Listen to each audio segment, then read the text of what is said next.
So yes, ladies and gentlemen, right now we have our motivational speaker with us, the speaker that we are really fortunate to have him today for today's program.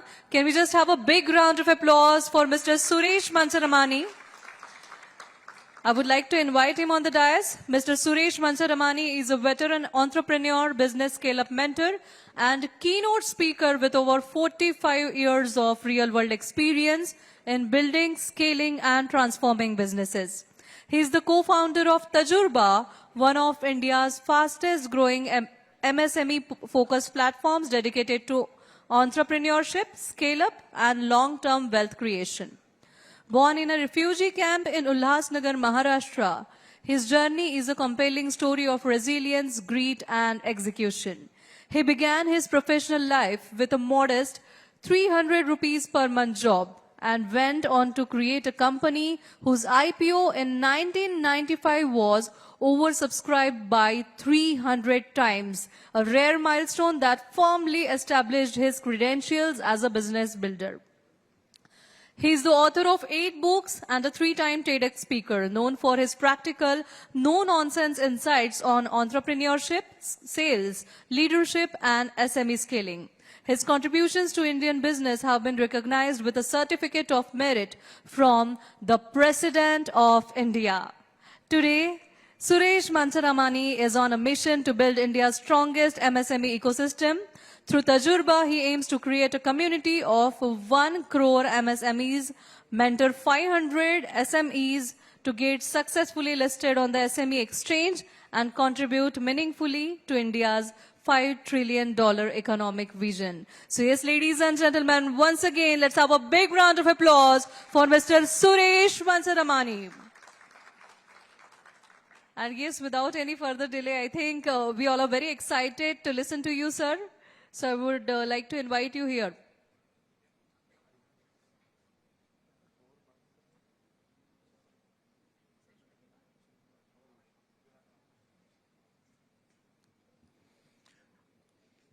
नमस्ते।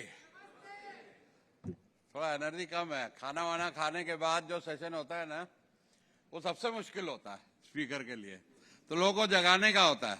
नमस्ते नागपुर, नमस्ते विदर्भा। सब ठीक है? Energy आई है ना? तो जोरदार तालियां हो जाए जरा, थोड़ा जोर से, जरा एनर्जी के साथ। क्या है? ताली बजाने के 3 फायदे हैं। कितने? 3। पहला, 39 एक्यूप्रेशर पॉइंट टच होते। कितने? 39 एक्यूप्रेशर पॉइंट टच होते तो सेहत बनती है। यस। दूसरा, एनर्जी आती है। तीसरा चीज, कोई भी दुखी आदमी ताली नहीं बजा सकता। किसी को देखा रोते हुए? नहीं कर सकता ना। तो एक बार अपने लिए जरा ऐसा जोर से कि पता लगना चाहिए हॉल बी और सी में कि यहां कुछ हो रहा है, ताकि उधर के लोग भी इधर आ जाए, यहां कुछ ज्यादा चल रहा है। थोड़ा सा उनको जेलसी होनी चाहिए। ठीक है ना? तो जैसा इन्होंने बताया, मेरा नाम सुरेश मंसारामानी है और मेरी पैदाइश महाराष्ट्र में उल्लासनगर हुई थी और अभी मैं गुड़गांव में रहता हूं। तो उल्लासनगर कैसा था आपको मालूम है कि रिफ्यूजी कैंप नंबर 4, विभाजन के बाद, पार्टीशन के बाद जब लोग वहां सेटल हुए तो ना खाने को, ना नौकरी, ना सरकारी राशन पे जिंदगी चलती थी। टेंट वाले स्कूलों में पढ़ते थे और टीचर लोग मारते बहुत थे। वो अपना जो जिंदगी की सारी भड़ास, फ्रस्ट्रेशन, दुख हमारे लोगों पे निकालते थे। अब किस किस को पढ़ी हुई है स्कूल में? सबको पढ़ी है। आजकल नहीं पढ़ती।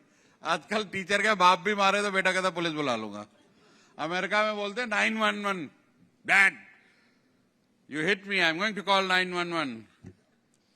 तो अब क्या, टेंट वाले स्कूलों में पढ़ाई हुई, सब हिंदी मीडियम, और अंग्रेजी भाई बड़ा डर लगता था। और खासकर जो अमेरिकन अंग्रेजी बोले ना, तो वो यहां से निकल जाती थी, कुछ नहीं समझ आता था अपने को।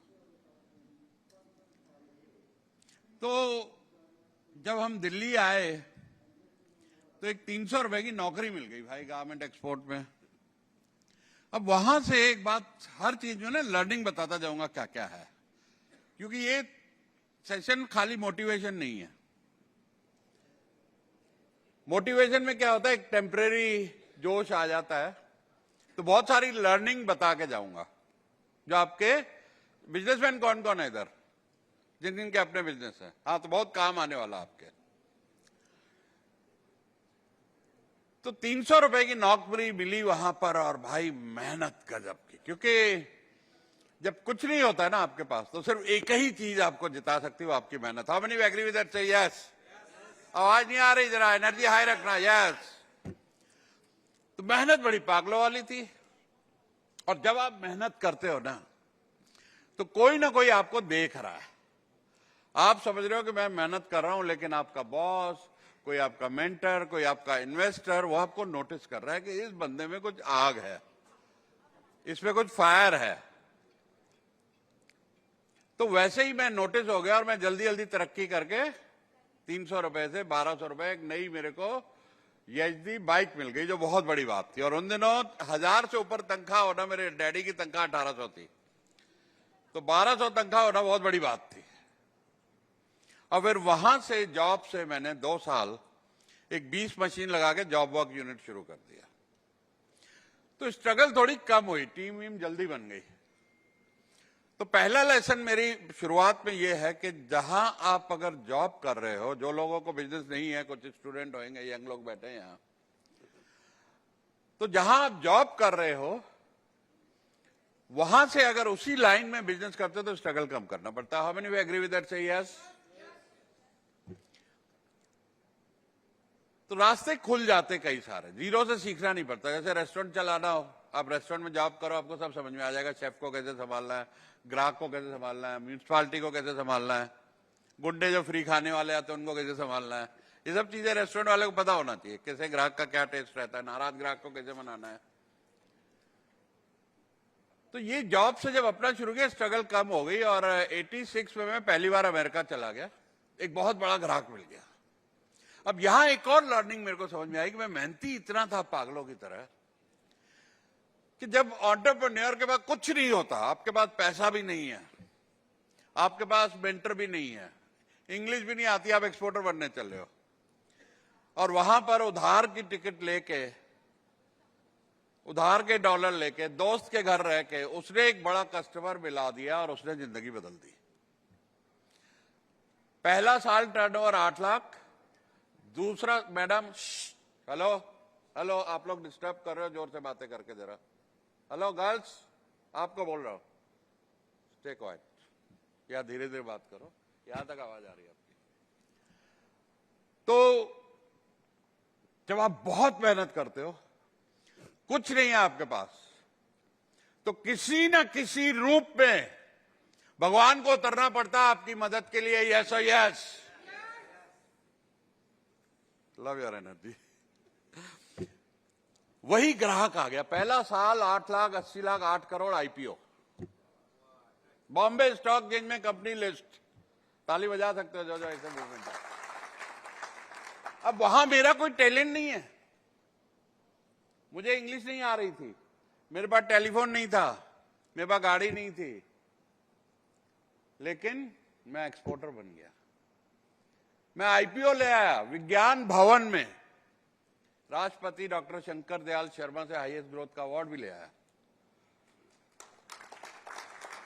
और ये सब हो गया 38 साल की उम्र में। बड़ा बंगला, गाड़ी, अमेरिका में ऑफिस, जर्मनी में ऑफिस। जिनकी इंग्लिश समझ नहीं आती थी उनको नौकरी पे रख लिया अमेरिका में जाके। और जिस टीचर ने बोला तुमसे गधा स्टूडेंट मेरी जिंदगी में नहीं आया, हा? उसको 8 किताबें दिखाओ, मैंने लिख दी मैडम। जिसने कहा तेरी गणित बिल्कुल नहीं आती, वो मेरा इनकम टैक्स नहीं कैलकुलेट कर सकती आज। ये होता है जब भगवान आपके साथ होते हैं। तो जब जिंदगी में फंस जाओ यार, और तुम बहुत मेहनती हो, तो कोई ना कोई रूप में भगवान आएगा। आपका काम है पहचानना कि भगवान आया, भाई ये मेरी अपॉर्चुनिटी है। कई लोग क्या अपनी ईगो में, बेवकूफी में मिस कर जाते हैं। एक आदमी था भाई, बड़ा भक्त भारी, बाढ़ आ गई, गांव में डूब रहा था, तो एक नाव आई, वे जल्दी कूद जा, क्या मुझे भगवान बचाएंगे, तू कौन होता है। अच्छा, फिर और पानी यहां तक आ गया, हेलीकॉप्टर आया, रस्सी फेंकी, आजा भाई, क्या भगवान बचाएंगे, मैं तो बहुत बड़ा भक्त हूं, डूबना था डूब गया। जब गया भगवान पा, बड़ी शिकायत करी, भाई तूने बचाया नहीं, मैं इतना बड़ा भक्त। कहा भाई गधे, वो नाव, वो हेलीकॉप्टर मैं नहीं तो भेजा था। तो जो आपके सामने अपॉर्चुनिटी आएगी उसको पकड़ना है। वो ग्राहक मेरे सामने आया तो मैंने ग्राहक को पकड़ लिया भाई, कि ये है मेरा बंदा, जिससे उसकी मैंने वो सेवा करी, माल बढ़िया से बढ़िया, दिन रात काम करके मेहनत से उसको पैसे बचा के दिए। मतलब अगर मुझे वो समझ लीजिए कि 1 लाख 2 लाख या 3 लाख गारमेंट साल के देता था, $2-3 मिलियन उसको बच जाते थे, और मेरा भी फायदा हो रहा था, मुझे एडवांस दे रहा था, मेरे पास पैसे थे नहीं, एडवांस भी वही दे रहा था, सपोर्ट भी कर रहा था, ऑर्डर भी वही दे रहा था। और जब एक बेस बन जाता है तो दुनिया खुल जाती है आपके लिए।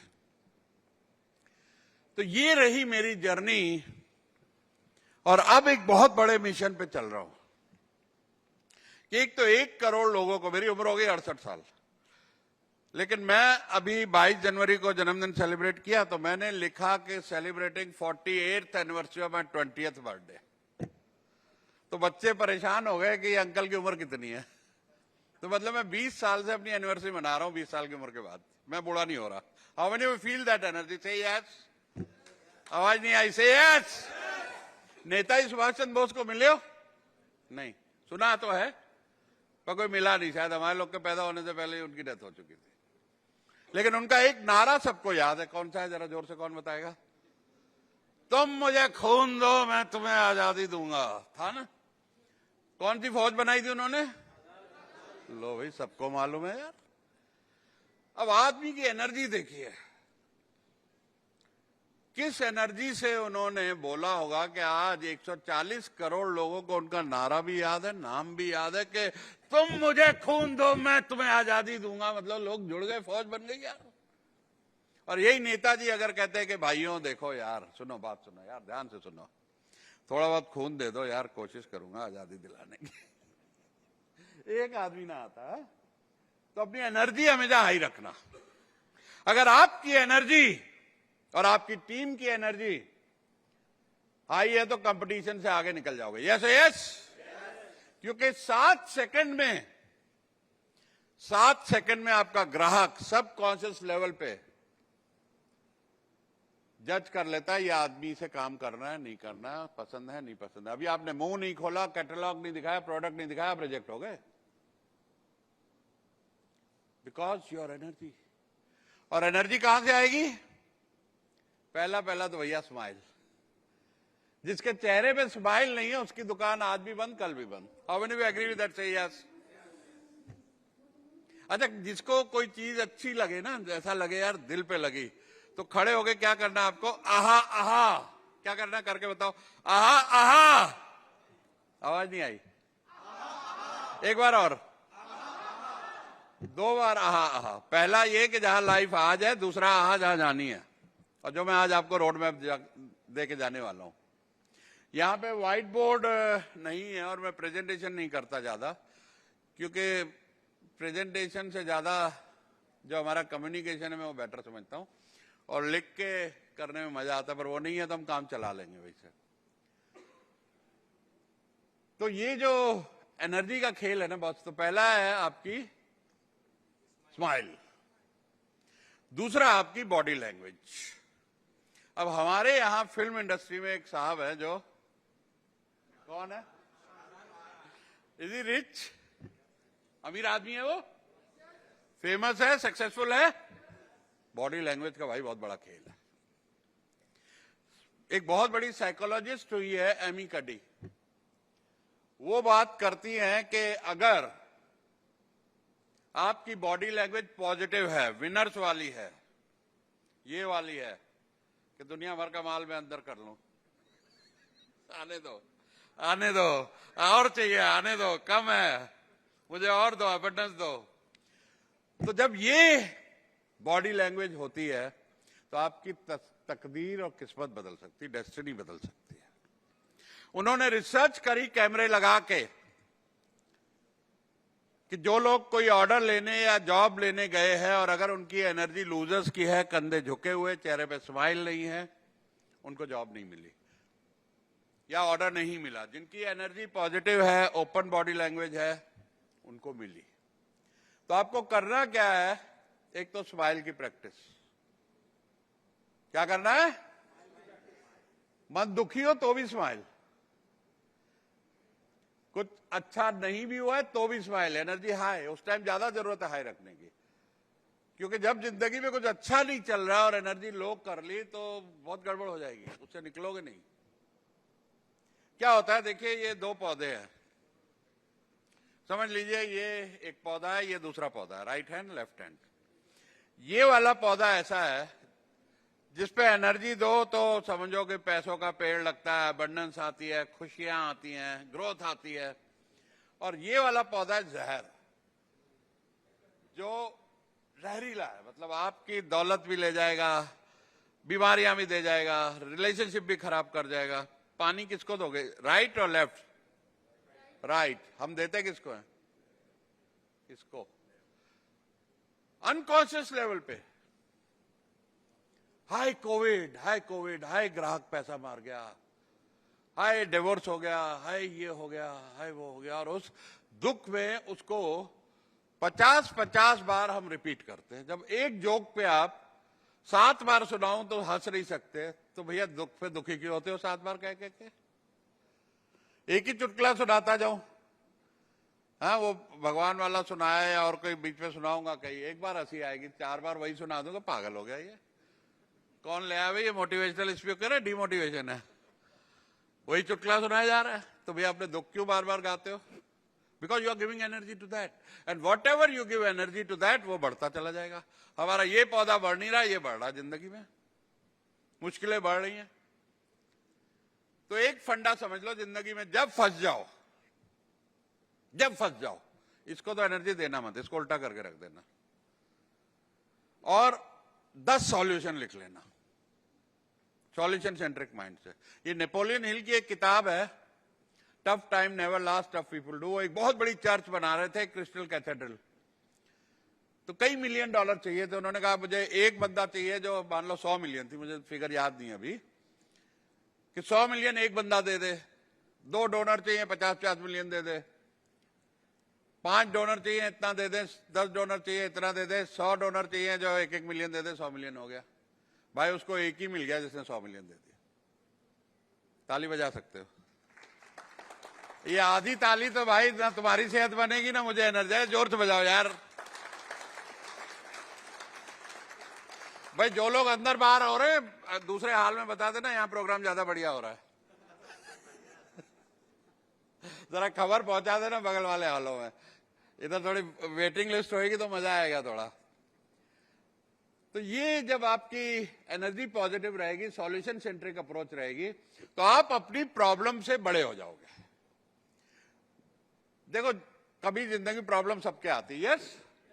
तो एक लाइन मारो कॉपी पे, लिखो पी माना प्रॉब्लम। अब एक दूसरी बड़ी लाइन मारो, उस पे लिखो मी। कौन बड़ा हुआ? मी। तो grow bigger than your problem. Edmund Hillary 13 bar fail हो गया माउंट एवरेस्ट चढ़ने में, 13 बार। कितनी बार? आवाज नहीं आई। माउंट एवरेस्ट के सामने खड़ा हो गया, बोला mount Everest, you cannot grow taller than 29,000 feet as a human, I can grow bigger than you। और 14वीं बार में चढ़ गया भाई, 14वीं बार चढ़ गया। grow bigger than your problem। everybody repeat after me, I am bigger than my problems। one more time, I am bigger than my problems।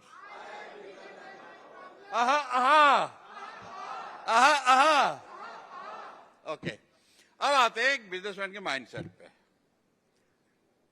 देखिए कोई भी बिजनेस छोटा नहीं होता, बिजनेसमैन छोटा होता है। How many we agree with that? Say yes.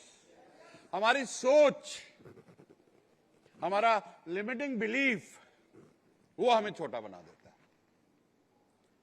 हम सोच ही नहीं पाते कि हम भी कुछ इतना बड़ा कर सकते हैं कि हमारी कंपनी भी 20-21 लाख करोड़ की हो सकती है। अब भाई धीरू भाई अंबानी जब पैदा हुए थे तो किसी पंडित ने बोला था कि भाई तुम्हारे घर में बहुत बड़ा बिलियनर पैदा हुआ है? बोला था? पेट्रोल पंप पे पेट्रोल डालते हुए उसकी सोच हुई कि यार ये जो शेल कंपनी का मैं पेट्रोल डाल रहा हूं, ये कंपनी मेरी कैसे हो सकती है, ये सोच थी। बन गया। सिर्फ 2 करोड़ 38 लाख का आईपीओ आया था उनका। क्या अमाउंट बताया? आज 21 लाख करोड़ वैल्यू है कंपनी की। तो आप जो छोटा सोच के कि मैं नहीं कर सकता यार जिंदगी में, वो था अंबानी कर सकता था, बिल गेट्स कर सकता था, इलॉन मस्क कर सकता था, अदानी कर सकता था, बेजोस कर सकता था गैरेज से काम शुरू करके, स्टीव जॉब कर सकता था गैरेज से काम करके। हम नहीं कर सकते भाई। क्यों नहीं कर सकते? क्योंकि सोचा ही नहीं, थॉट ही नहीं गया कि हम भी कुछ बड़ा कर सकते हैं। ये बंदा रिफ्यूजी कैंप में पैदा होके, जिसको अंग्रेजी नहीं आती थी भाई, ना गाड़ी बस की सवारी, कभी कभी बस के भी पैसे नहीं, वो आईपीओ कर गया, राष्ट्रपति भवन पहुंच गया और अभी 1 करोड़ लोगों को एंटरप्रेन्योरशिप सिखानी है। क्योंकि इस देश में ना एक तरफ तो फौजी लड़ रहा है, दूसरी तरफ आप लड़ रहे हो। आप भी फौजी से कम नहीं हो। How we agree with that? Say yes. हम जॉब क्रिएशन कर रहे हैं, वेल्थ क्रिएशन कर रहे हैं, देश के तरक्की में अंदर से योगदान दे रहे हो, बॉर्डर पे लड़ रहे हैं। लड़ाई हम सबकी बराबर है। तो 1 करोड़ जब जॉब क्रिएटर बन जाएंगे तो आप सोचो क्या कमाल हो जाएगा। मैंने एक वीडियो बनाया था, पान की दुकान खोल लेना, नौकरी मत करना। किस किसने देखा? देखा? बाकियों नहीं देखा यार? क्या तुम लोग देखते नहीं क्या यूट्यूब? सुना दूं? हैं? तो हाथ खोल लो यार। ये हाथ बंद होने से ना ये रिसीव नहीं करते तुम लोग। जब ये होता है, ये बॉडी लैंग्वेज में सबसे खराब साइन होता है कि आपको जो मैं कह रहा हूं वो यहां से निकल रहा है, कुछ पल्ले नहीं पड़ रहा। तो इसलिए बी ओपन टू लर्निंग। तो बेटा पान की दुकान खोल लेना, लेकिन नौकरी मत करना। क्योंकि जब तुम नौकरी करते हो तो अपनी मेहनत से किसी और को अमीर बना रहे हो, और आपकी इनकम पे कोई लिमिट नहीं होनी चाहिए। और वो तभी पॉसिबल है जब आप खुद का बिजनेस करो।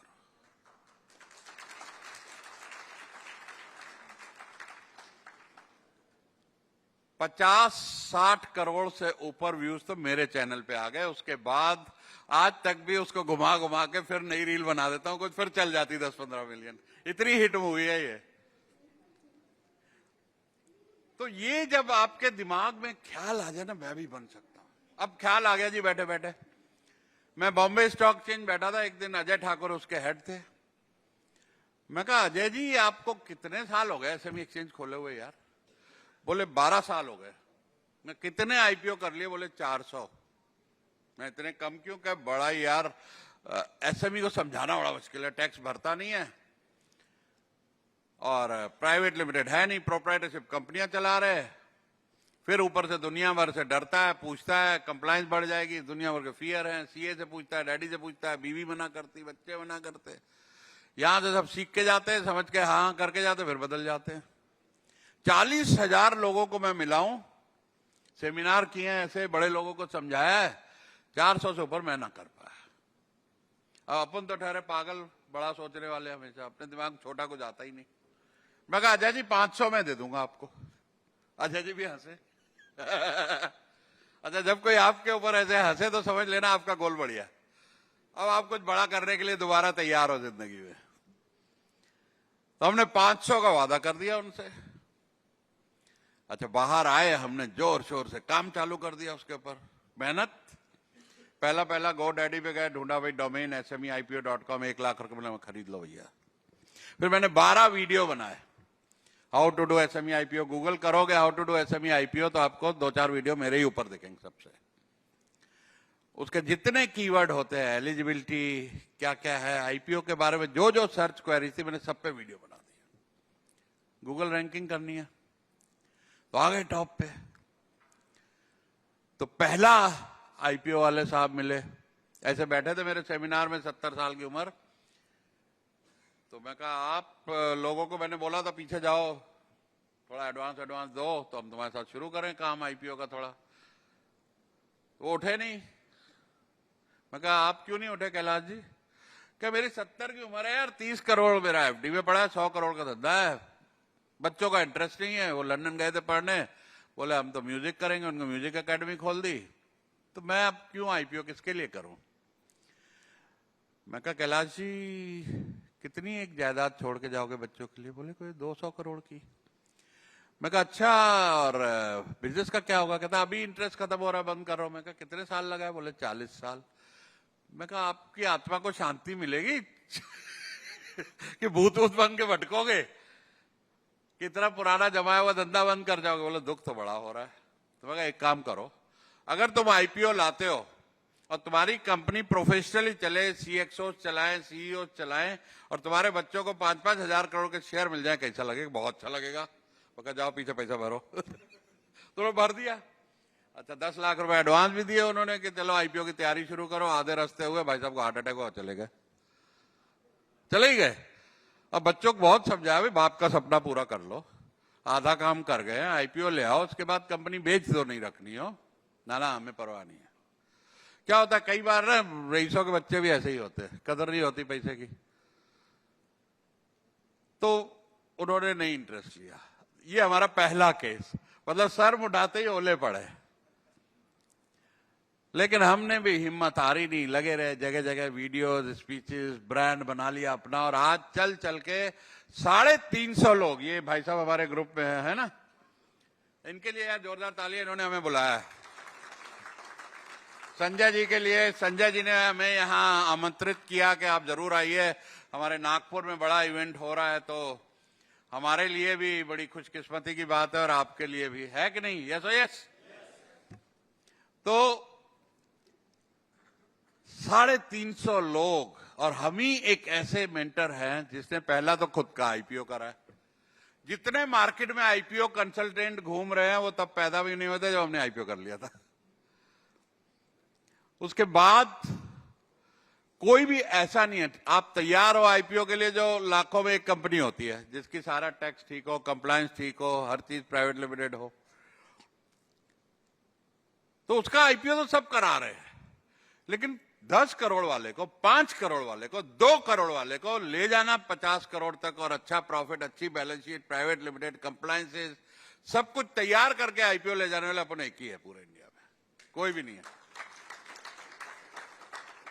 तो लाइन लग गई, 350 लोग तैयार हो रहे हैं, और हर महीने 25-30 लोग जुड़ जाते हैं, आईपीओ करना है। उसके अलावा बाहर के भी लोग भी अब आने शुरू हो गए, काफी साइन अप हो रहे हैं, तकरीबन महीने में एक हम कर रहे हैं साइन। लंबी दौड़ है 500 की, लेकिन क्या है कि 2 किताबें हैं, अगर किताबें पढ़ने का शौक किस किस को है? एक है आउटलायर, मैल्कम ग्लैडवेल की आउटलायर्स, 10,000 घंटे। कितने घंटे? हेलो, आवाज नहीं आई। 10,000 घंटे आप किसी काम में लगा लो, आप एक्सपर्ट हो जाते हो। आउटलायर्स तकरीबन 3 से 4 साल होते हैं, अगर शिद्दत से करो, यू बिकम एक्सपर्ट। अब होता क्या है कि आपको अगर कोई डॉक्टर चाहिए हो तो आप क्या पूछोगे? संजय जी कोई अच्छा डॉक्टर बताना, अच्छा वर्ड जरूर लगेगा, कोई अच्छा सीए बताना, कोई अच्छा इंटीरियर वाला बताना। क्या आप वो अच्छे हो कि आपका नेटवर्क बोले भाई ये सबसे अच्छा डॉक्टर है, ये सबसे अच्छा इंटीरियर वाला है, ये सबसे अच्छा आर्किटेक्ट है, ये सबसे अच्छा मेंटर है, कोच है, या what ever your business is, तो अच्छा बनो। जो भी आपका काम है यार, मास्टरी कर लो उसमें, ऐसे बन जाओ कि एटलीस्ट नागपुर के तो पहले बेस्ट बनो, फिर बनो महाराष्ट्र के बेस्ट, फिर देश के बेस्ट, फिर ग्लोबली बेस्ट। बेस्ट ही बेस्ट होते चले जाओ। गूगल पे भी अभी कर लो, गूगल पे सर्च बेस्ट ओकेआर, मेरा एक और स्पेशलाइजेशन है OKR, best OKR coach in India, Google कर लो, सबसे ऊपर मेरा नाम आएगा। और ये एक वो टेक्निक है जो दुनिया की बड़ी बड़ी कंपनियां करती हैं, Google, Microsoft, Reliance, Flipkart, Accenture, Deloitte, ये सब ओकेआर करते हैं, इंडिया में किसी को मालूम ही नहीं। तो यहां पे एक बहुत जरूरी चीज आती है कि अपना डिफरेंशिएटर क्रिएट करो। क्या वर्ड बोला मैंने? डिफरेंशिएटर, जरा जोर से बोलो, डिफरेंशिएटर, डिफरेंशिएटर। अब ये बताओ कि इंडिया की पॉपुलेशन कितनी है, दुनिया की पॉपुलेशन कितनी है? 800 करोड़ लोग। कोई डुप्लीकेट है किसी का? यूनिक, सब यूनिक है। तो जब भगवान ने आपको यूनिक बनाया, मेरे कपड़े फिट आ जाएंगे किसी को? यहां तुम्हारे आ जाएंगे मुझे? तो तुम मेरे जैसे कोच कैसे बन सकते हो? बन ही नहीं सकते। जो मैंने 45 साल लगाए हैं, धक्के खाए हैं, बाल उड़ाए हैं, मैं कहता हूं 20 साल की उम्र में बाल बड़े सारे थे, अकल जरा भी नहीं थी। आज अकल आ गई है, बाल जरा भी नहीं है। तो ये बाल गवाए, सफेद भी किए। तो जब आप मेरे जैसे नहीं बन सकते, मैं आप जैसा नहीं बन सकता, हम कॉपी क्यों करें भाई एक दूसरे को? तो सबसे बड़ा जो एमएसएमई का प्रॉब्लम है वो है कमोडिटाइजेशन ट्रैप, कि हम वैसा ही जो सब कर रहे हैं हम भी कर रहे हैं, हमने अपनी अलग पहचान ही नहीं बनाई। तो पहला काम आज आपके लिए ये है कि कुछ अलग कर जाओ। जैसे मैं बिजनेस कोच बना, मैंने कहा यार जहां देख रहा हूं चारों तरफ कोच ही कोच, कोच ही कोच, कोच ही कोच, हजारों कोच आ गए। एक बंदा मिला मुझे, कहता जी मैं पेरेंटिंग कोच हूं। मैं कहा अच्छा, छोटा सा लग रहा था। कहाँ गया अपना वो पवन भाई, पवन पाटिल है। पवन भाई हमारी बहुत खातिर कर रहे हैं, जरा इनके लिए भी जोरदार तालियां हो जाए बच्चे के लिए। ये आगे चलने वाला बिलियनर है, इसके साथ सेल्फी वेल्फी ले लेना। बहुत स्टार्टअप के आइडिया हैं इसके पास, फिर ये मिलेगा नहीं बाद में। तो जब ऐसा डिफरेंशिएटर आप क्रिएट करोगे, कुछ अलग से करोगे, आपकी एक पहचान बनने वाली है और कोई डुप्लीकेट आपका नहीं है। तो हम कमोडिटाइजेशन ट्रैप में सबके जैसा, कस्टमर कहता भी तेरे से क्यों लूं, 50 भरे पड़े मार्केट में, और उसके बाद ना तुम्हें पेमेंट मिलती है, ना प्राइस मिलता है, और ना ही काम बढ़ रहा है। फंसे पड़े हैं लोन पे लोन, एक लोन चुकाने के लिए दूसरा लोन, दूसरा चुका, तीसरा लोन, ईएमआई के लिए लोन। देखें ऐसे कई लोग? यस, आवाज नहीं आ रही? हाँ यार, एनर्जी मेंटेन रखो यार। सामने 100 बंदा, अकेला एक बंदा, एनर्जी मैच तो करो यार। तो जब हमारा बिजनेस डिफरेंट नहीं है तो हमें प्राइस और एडवांस पेमेंट कैसे मिलेगा? उधार देना पड़ेगा। तो लोग मुझे कहते हैं हमारी इंडस्ट्री में तो उधार चलता है जी, इसके बगैर नहीं तो कोई और दे देगा। मैं तुम्हारी शादी हो गई? बोले हाँ हो गई। मैं कहा 7 फेरे वक्त पंडित ने कसम दिलाई थी कि 7 जन्म इसी से ही। तो मानते नहीं लोग, कहते एक ही जन्म काफी है। पर एनीवे, मैं कहा बिजनेस शादी की हो क्या? अभी तो चल रहा है, चलने दो, दिमाग तो लगाओ, कुछ और साथ में डिफरेंशिएट क्रिएट कर लो यार। तो हम जब कोचिंग में देखे, एक बच्चा मिला, बोले इसके जैसा मैं पेरेंटिंग कोच हूं। मैं कहा भाई शादी हो गई? बोला नहीं। बच्चे हैं? बोला नहीं। मैं तुम काहे के पेरेंटिंग कोच हो गए? हाँ, जिसके बच्चे नहीं हो पेरेंटिंग कोच कैसे हो सकता है यार? उसने तो देखा ही नहीं, रात रात भर 3 साल जगना पड़ता है। किसान की जमीन और बच्चा हमेशा कोई ना कोई परेशानी में रहता ही है।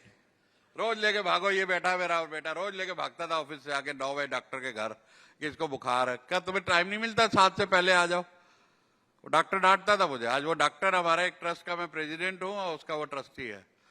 वह डॉक्टर साहब बहुत डांट लगाई तुमने हमें। कहता अब आप लगा रहे हो हमें। What goes around comes around. तो जब डिफरेंशिएशन नहीं, हमको प्राइस नहीं मिलेगा। तो साथ में कुछ अपना डिफरेंशिएशन सोचो, क्रिएट करो।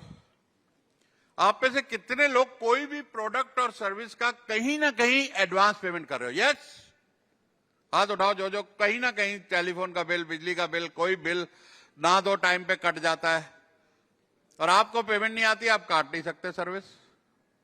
एक सिक्योरिटी एजेंट्स वाले आए हमारे पास, 80 करोड़ का टर्नओवर कर रहे हैं। कहते 30% ग्राहक हमें 6 महीना, 8 महीना, साल में पेमेंट करता है। मैं कहा यार जुल्म कर रहे हो अपने पे। 4 लाख रुपया महीने की पेनल्टी भर रहे हो, जीएसटी लेट की, पीएफ की। ये 30% अगर ग्राहक छोड़ दो तो तेरा टर्नओवर 60 करोड़ रह जाएगा। तो 60 कर रहे हैं यार, जो 30 दिन में पैसे। गार्ड्स का काम है तेरा, सिक्योरिटी गार्ड्स, हर पहली तारीख को तुम्हें पैसा देना होता है, पीएफ भरना होता है। How can you afford that? और पहला बात तो बाय डिफॉल्ट रखो कि मुझे 1 महीने का एडवांस चाहिए जी, मुझे गार्ड्स को पैसा देना है। और अपनी सर्विस को ऐसा करो कि झक मार के ग्राहक तेरे पास आए, किसी और के पास से ऐसी सर्विस भी ना मिले उसे। इतना अपना ब्रांड पॉपुलर करो, खुद ही को कर बुलंद इतना कि खुदा भी पूछे बंदे तेरी रजा क्या है। कुछ करो ऐसा अपने को बड़ा कि चल के लोग आपके पास आए। भाई साहब कैलेंडर फुल है मेरा, हफ्तों महीनों तक टाइम नहीं मिलता लोगों को। 1 घंटा मिलने के लिए लाखों रुपए देने पड़ते हैं। ब्रांड बनाया ना। अगर मैं भी कहता कि खाली बिजनेस कोच हूं, 20-20 हजार रुपए में ट्रेनर जाके कॉर्पोरेट में ट्रेनिंग कर रहे हैं, 20 हजार रुपए में। हम लोग 10 लाख से कम में हिलते नहीं अपनी जगह से, और वो भी समझता हूं कम है।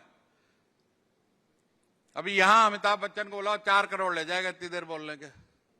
ले जाए, शाहरुख खान को बुला लो, 4 करोड़ लेता है शादी में एक गाने में डांस करके। तो हम तो अभी 10 ही लाख पे भैया, हमारा क्या ब्रांड हुआ?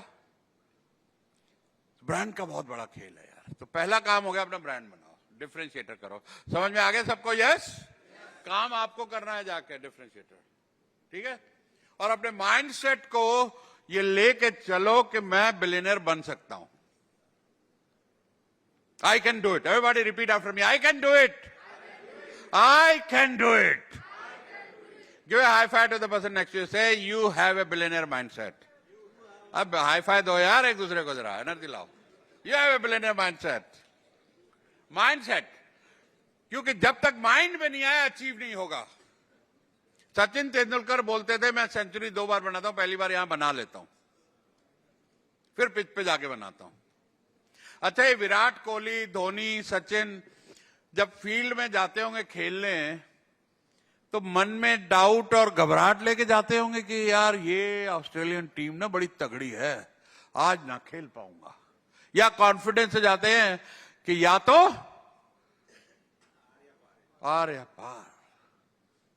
जब तक तोड़ूंगा नहीं, जब तक छोड़ूंगा नहीं। एवरीबॉडी रिपीट आफ्टर मी, जब तक तोड़ूंगा नहीं, छोड़ूंगा नहीं, तोड़ूंगा नहीं, छोड़ूंगा नहीं। ऐसा माइंडसेट से जाते हैं। शेन वॉर्न इतना तगड़ा बॉलर होता था, कहता मुझे सारी रात बुरे बुरे सपने आते रहे, मुझे सचिन ने इतना धोया। याद है सबको स्टेटमेंट उसका? ये कॉन्फिडेंस चाहिए यार। कॉन्फिडेंस नहीं है, काम नहीं होगा। द बिलीव इन सेल्फ कि मैं ये कर सकता हूं, मैं 68 की उम्र में 500 आईपीओ सोच सकता हूं और दिन रात उसके लिए मेहनत कर रहा हूं 2-2 बजे तक। ये भाई साहब हमारे पूना से आए हैं, बंतिया साहब, इनके लिए तालियां बजाओ बंतिया साहब के लिए। तो ये सुबह पूछ रहे थे, मैं हैरान होता हूं आप इतना कंटेंट कितनी मेहनत करके लाते हो। मैं कहा 2 बजे तक देखता हूं, तैयारी करता हूं सेशन की। भाई ये सेशन की तैयारी भाई साहब वहां, ये क्या बोलते हैं, फ्लाइट में बैठ के ये बनाया, ये फर्रे पड़े हैं, यूज नहीं कर रहा हूं क्योंकि फिर इसी में उलझ के रह जाऊंगा। तो अभी क्या दिमाग में कुछ ना कुछ आइडिया याद आता रहेगा, बताता रहूंगा। फर्रे को देखूंगा तो कुछ ना कुछ भूल जाऊंगा। पर लिख लिया कि क्या है आउटलाइन मोटा मोटा, कि मुझे लाइन क्या लेके जानी है, क्योंकि इंडस्ट्रियल एग्जीबिशन है। तो मुझे आप लोग को कुछ ऐसा दे के जाना है कि एक तो माइंडसेट चेंज हो और कुछ से कुछ की टेक अवे हो जो आप जाके अप्लाई कर सको अपने बिजनेस में। ये मेरा आज का इंटेंशन है। तो पहला हो गया डिफरेंशिएशन। अब उसके बाद डिफरेंशिएशन और ब्रांडिंग एक साथ है, क्योंकि ब्रांड हो गया तो भी डिफरेंट हो गया। तो अपने ब्रांड माना लोगो नहीं है, ब्रांड माना कंटेंट, आपकी पोजीशनिंग, सोशल मीडिया, आपका ग्राहक को ऐसी सर्विस कि वो आपका रेविंग फैन बन जाए, जगह जगह जाके बात करे कि भाई साहब मैं अशोक होटल में ठहरा था, क्या सर्विस है वहां की, नागपुर का बेहतरीन होटल है। क्यों जी? खाना खाया हमने कल। वो मेरा बेटा बोला कि भैया हमें ऐसा गुड़गांव में खाना खाने को नहीं मिला कभी। रात भर तारीफ करता रहा। मैं कहा सो जाओ यार, तारीफ सुबह भी कर लेना। तो इतनी तारीफ इतनी किसने खाने की करी? ये होता ब्रांड। कि जब कोई खा के जाए बोले हमारे गुड़गांव में इसका 3 गुना पैसा देके ऐसा खाना नहीं मिलता। दैट इज योर ब्रांड, वो आपका ब्रांड है। तो अपनी कस्टमर सर्विस, आपकी क्वालिटी, जिसके दूर दूर तक चर्चे हों, वो आपका ब्रांड है। फिर आप उसको कम्युनिकेट कैसे कर रहे हो, कंटेंट बनाओ, डरो मत, घबराओ मत वीडियो से। तुम सब खूबसूरत हो, यूनिक हो, तुम्हारा कोई डुप्लीकेट नहीं है दुनिया में, ना पहले था, ना है, ना होगा, एक ही हो तुम। So God has made you unique. आपके कुछ सब में स्ट्रेंथ है, अपनी स्ट्रेंथ को पहचानो। एक किताब है एकर्स ऑफ डायमंड, लिख लो, एकर्स ऑफ डायमंड्स। अल हफीज उसका सेंट्रल कैरेक्टर है। उसको पता लगता है अफ्रीका में हीरे की खानें मिल रही हैं। उसने अपना खेत बेचा, निकल लिया, जगह जगह भटका, कहीं खाने मिली नहीं और उसने सुसाइड कर लिया। जिसने उसका खेत खरीदा एक दिन जोत रहा था, उसको एक चमकीला पत्थर दिखा। उसने देखा ये क्या है यार, समझ नहीं आ रहा है। दोस्त को दिखाया, उसने कहा कुछ नायाब चीज लग रही है, किसी जौहरी को दिखाते हैं। जौहरी को दिखाया, उसने कहा ये तो बड़ा ही यार बेशकीमती हीरा है, कहां से मिला? बोला खेत है, जाके देखो वहां और तो नहीं है। आके खोदा तो अफ्रीका की सबसे बड़ी डायमंड माइन वहीं थी। और वो बस बेच के चला गया, बाहर ढूंढने के लिए सुसाइड कर लिया। भाई तुम्हारे अंदर डायमंड माइन है, बाहर ढूंढ रहे हो। अपनी खूबियों को पहचानो। आप सब में कुछ स्ट्रेंथ है, कुछ खूबियां हैं, उनको आइडेंटिफाई करो और फिर आगे बढ़ो और सोच को बदलो। And be the best in your industry, what ever you do. फिर गूगल रिव्यूज लो, क्यूआर कोड लगाओ जगह जगह अपने ऑफिस में। हर ग्राहक खुश ग्राहक से रिव्यू मांग लो। आज जरा सेशन अच्छा लगे, क्या करना, गूगल पे सुरेश पंचा रामानी सर्च करना, वहां पे आपको 1500 रिव्यू देखेंगे। 100 रिव्यू आप लोग ऐड कर देना अगर अच्छा लगे सेशन तो। करोगे? अच्छा, आगे वाले ही करेंगे। भाई आगे वाले, तुम आगे आ जाओ, तुमसे ही बात करूंगा। नहीं, तुम लोग तो कर रहे हो, पीछे वाले नहीं बोल रहे। करोगे ना? देखो खबर पहुंच गई है, पीछे वेटिंग लिस्ट चल रहा है अभी। भाई साहब आगे थोड़ी सीटें खाली है, इधर आ सकते हो। मिल गई सबको ना, थोड़ा पहुंचा दो दूसरे हॉलों में कि इधर ज्यादा बढ़िया सेशन हो रहा है, इधर आ जाओ। तो अपने ब्रांड पे कम्युनिकेट करो, गूगल रिव्यू लो। हमारे एक मेंटी है पूर्णिया में, टीवीएस बाइक का शोरूम है, वो 25 रुपया स्टाफ को देते हैं कि रिव्यू लिखाओ, और जगह जगह क्यूआर कोड। बाइक किसी ने ली, उसको अच्छा लगा, सर्विस अच्छी हुई, 4500 रिव्यू। बोले दूसरे डीलर्स के मुकाबले 30% बिजनेस रिव्यूज की वजह से मेरे पास ज्यादा आता है, क्योंकि आज के जमाने में बंदा आपको सर्च तो मारेगा ही गूगल पे, और अगर आप डिजिटली प्रेजेंट नहीं हो तो हो ही नहीं, यू डोंट एग्जिस्ट। ये जमाना है। तो अपने ब्रांड को, अपनी खूबियों को कम्युनिकेट करो सोशल मीडिया के जरिए। 3 साल पहले मैंने वीडियो बनाने शुरू किए। मैं कहा ये तो भाई चलेगा नहीं, कोचिंग बिजनेस अगर मैंने कंटेंट नहीं क्रिएट किया पे। तो शुरू में कमेंट पता कैसे आते थे? बुड्ढे, टकले, दांत है नहीं तेरे, अब चले हो यूट्यूबर बनने, कब्र में पांव लटके हैं। मैं बोलता था भैया बात सुनो, कब्र में पहले कौन जाएगा इसकी क्या गारंटी कि तू नहीं जाएगा मेरे से पहले। मैं तो बहुत सेहत पे काम करता हूं। हमने तो 100 साल जीने का प्लान बना रखा है। तो अपने गोल ना देखो, हम लिख के चलते हैं हर जगह। मेरे ऑफिस में बोर्ड लगा है, यहां भी लिखा हुआ है, देखिए, तजुर्बा वैल्यूएशन 5 लाख करोड़, इस पे लिखा हुआ है। पीछे वाले हाथ में दर्द है क्या? दूसरा, 100 years with great health।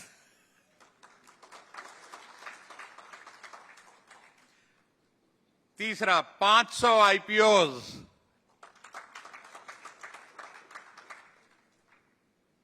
और उसके बाद है पद्मश्री अवार्ड राष्ट्रपति से। पहला लिया था, मैं पेड अवार्ड नहीं लेता। ये जो बॉम्बे की थकी हुई एक्ट्रेस और एक्टर आते हैं ना, जिनकी दुकान नहीं चल रही, उसको बुला लेते हैं, आओ भाई 50,000 दो, अवार्ड देंगे। आज भी सुबह आया था, कंगना राउत आ रही, उससे अवार्ड मिलेगा। मैं राष्ट्रपति से लो ना, ये क्या लेना है यार किसी से, राष्ट्रपति भवन जाके लो। जब 500 आईपीओ ले आएंगे तो पता क्या होने वाला है। मैंने हिसाब लगाया, एआई से पूछा, मैं कहा भाई 500 आईपीओ के बाद हमारा देश के लिए कंट्रीब्यूशन क्या होगा। मैं कहा जगह जगह जा रहा हूं, नेता लोग को भी बोलो भाई इधर हम भी कुछ काम कर रहे हैं आपके लिए। तो हमने हिसाब लगाया कि 2 लाख करोड़ का मार्केट कैपिटलाइजेशन होगा इतने आईपीओ का। जीडीपी को कंट्रीब्यूशन तकरीबन 1.5 लाख करोड़ का हमारी तरफ से होगा। 1.5 लाख डायरेक्ट जॉब्स और 4.5 लाख इनडायरेक्ट जॉब्स होंगी। हेलो पीछे वालों यार बजा दो भाई। नागपुर में ऐसा मौका रोज रोज नहीं मिलेगा, फिर अगले साल बुलाएंगे नहीं बुलाएंगे पता नहीं है। हाँ बुलाएंगे, ओके थैंक यू। तो और टैक्स कलेक्शन में कम से कम 50,000 करोड़ हमारी तरफ से सरकार को मिलेगा।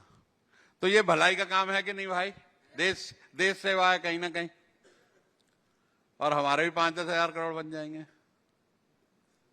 क्योंकि हम भी तो उन आईपीओ में इन्वेस्ट करेंगे तो हमारा पैसा बढ़ेगा। ऐसी कंपनियां हम ढूंढते हैं, पैसा खुद भी लगाते हैं उसमें। तो ये हो गया भैया ब्रांडिंग का खेल। अब आता है मार्केटिंग। अच्छा, ब्रांड में एक और चीज, आप सब लोग ऐड चलाते हो अपनी अपनी, चलाते हो? यस। कौन कौन ऐड चलाता है कहीं ना कहीं न्यूज़पेपर में? हाथ अर्थराइटिस है क्या इधर लोगों को नागपुर में? सब ठीक है ना? तो ऐड का मैं ऐड कॉपी सिखाता हूं आपको आज। ऐड कॉपी बनाने वाले बहुत ही एक्सपर्ट होते हैं, बड़े बड़े प्रहलाद कक्कर, ये सब आपने नाम सुने होंगे, जो ऐड कॉपीज फेमस ऐड बनाते हैं। मैं आपको एक सिंपल हैक देके जाता हूं कि ऐड कैसे बनानी चाहिए। बता दूं?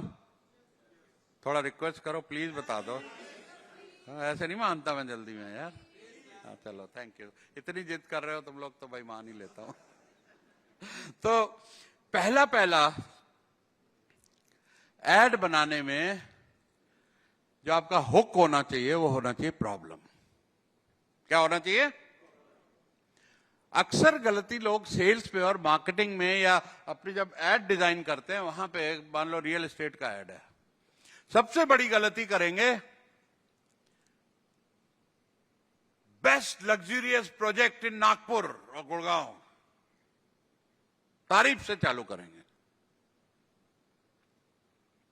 70% ग्रीन, ये वाली टाइल्स, ये वाले बाथरूम। तरीका सही है, प्रॉब्लम पहले। Are you tired of noise? Is a problem. Second होता है कॉन्सिक्वेंसेस। अगर प्रॉब्लम सॉल्व ना हुई तो उसके कॉन्सिक्वेंसेस क्या है? थोड़ा सा जले पे नमक लगाना होता है, तभी पैसा निकलता है जेब से ग्राहक की। तो जले पे नमक अगर नॉइस होती है बहुत, तो क्या होता है? भाई मैं काम नहीं कर पाता, सो नहीं पाता, कोई किताबें नहीं लिख पाता, कंटेंट नहीं लिख पाता, वीडियो बनाता हूं पीछे से शोर की आवाज आती है, इस वजह से मेरा बिजनेस डाउन हो रहा है। तो सर आपके लिए अब सॉल्यूशन, एक ऐसी प्रॉपर्टी लाया हूं जहां पे खिड़की खोलोगे ताजी ताजी हवा आएगी, सामने मोर नाचते हुए दिखेंगे, पानी का सामने झरना दिखाई देगा या वाटर बॉडीज दिखाई देंगी, हरियाली हरियाली, इतनी शांति कि सुई भी गिरेगी आवाज आएगी। देखना चाहोगे? जल्दी दिखा यार, ऐसी तो मैं ढूंढ रहा था। अब सवाल आता है क्रेडिबिलिटी, आपसे क्यों काम करूं? सर हमारा बिजनेस 40 साल पुराना है, 5,500 गूगल पे 4.9 स्टार रिव्यू हैं हमारे, और पिछले सालों से हमने कम से कम 22,000 सेटिस्फाइड कस्टमर हैं, जिनमें से 90% रिपीट कस्टमर है। अब क्रेडिबिलिटी हो गई। अब होता है कॉल टू एक्शन। तो कई केसेस में कॉल टू एक्शन क्या हुआ? चलो भाई साइट विजिट बुक कर लो, कई केसेस में ऐसा होता है कॉल टू एक्शन, अभी ऑर्डर साइन करो, पैसे दो, एडवांस दो। डिफरेंट, आपका कॉल टू एक्शन क्या है? तब मैं आपको एक अपना एड वीडियो का एग्जाम्पल बताता हूं, मैं कैसे बनाता हूं। कहो तो बता दो, प्लीज बता दो सर, थैंक यू। थोड़ा बहुत मस्ती लगी रहनी चाहिए ना। तो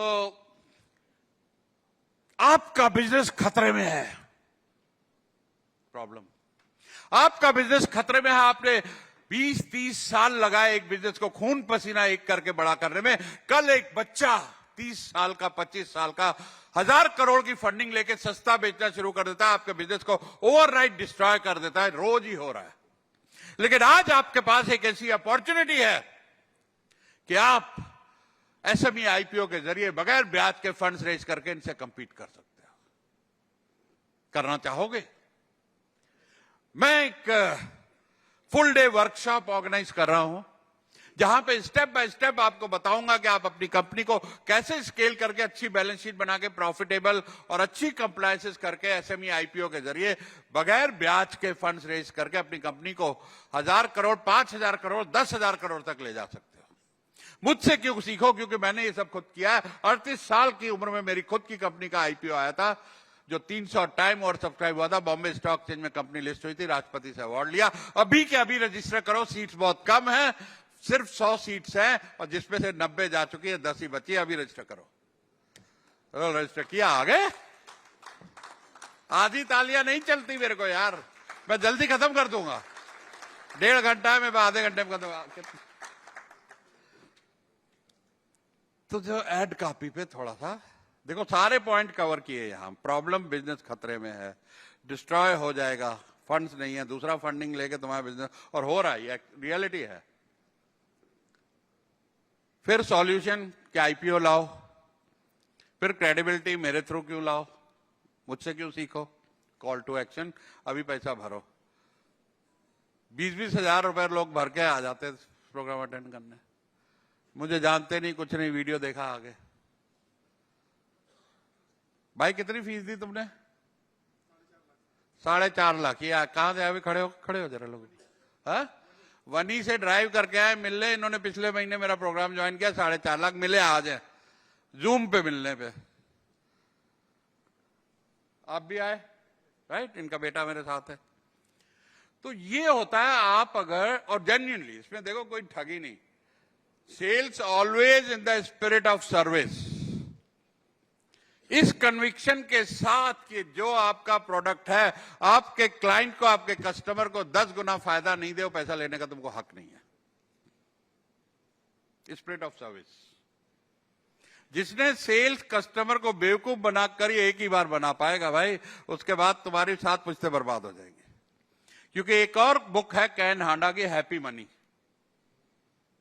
वो कहता है जो पैसा लो वो बरकत लाएगा घर में, खुश पैसा होना चाहिए, जो देने वाला खुश हो, लेने वाला खुश हो। तो जब आप किसी को कुछ सेल्स करो, इस कन्विक्शन से करना कि इसका 10 गुना फायदा होगा।